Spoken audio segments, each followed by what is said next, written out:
स्त्री को 3 जगह पर अकेली नहीं छोड़ना चाहिए।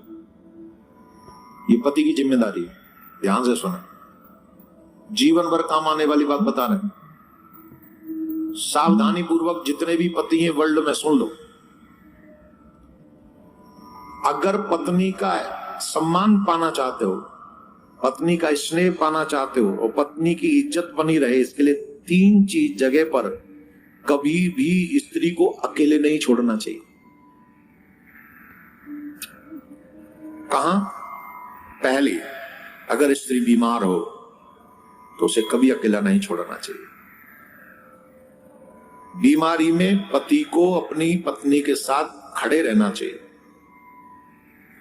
और जिस तरीके से देवी अपने पति की सेवा करती है, ठीक उसी तरीके से बीमारी में पति को अपनी पत्नी की सेवा करनी चाहिए।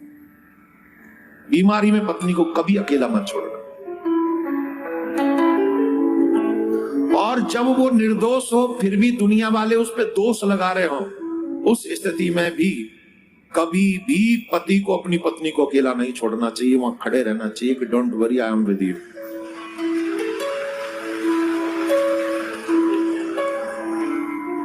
उस समय भी उसके साथ खड़े रहना चाहिए। 2, तीसरी महत्वपूर्ण है,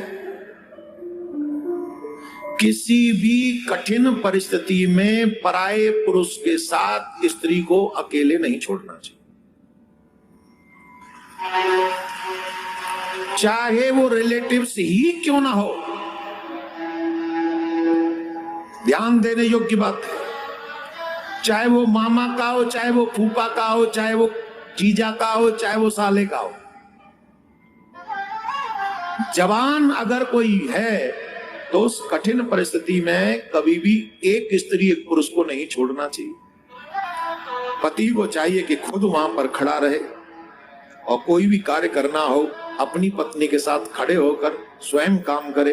बाहर का काम हो तो उससे करवाए, लेकिन गैर पुरुष के साथ कभी भी पत्नी को अकेले नहीं छोड़ना चाहिए। जो 3 स्थितियों में अपनी पत्नी को अकेला नहीं छोड़ता है, वो गृहस्थ अपने आप को और अपनी पत्नी के सम्मान को बचा पाता है।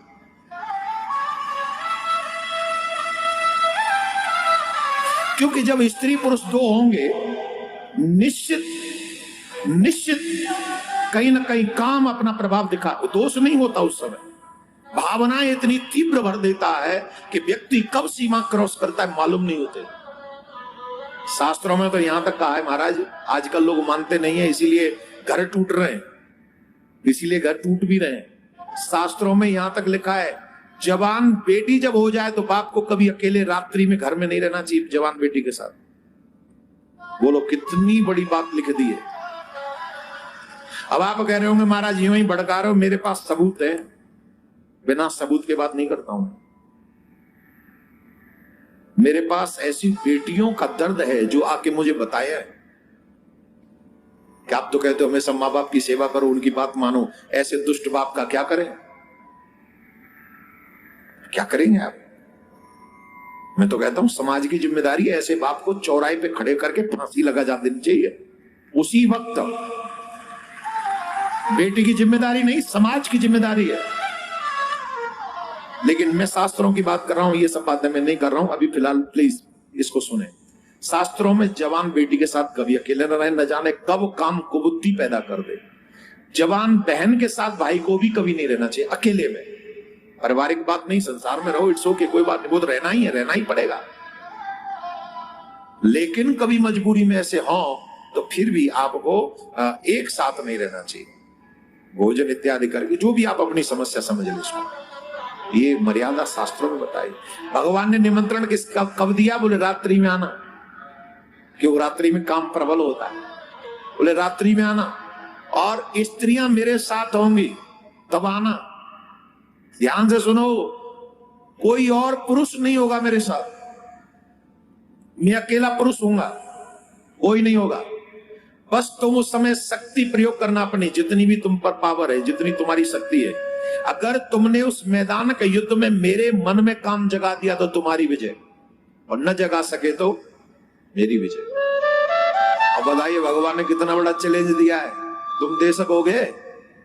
बोलो, दे पाओगे?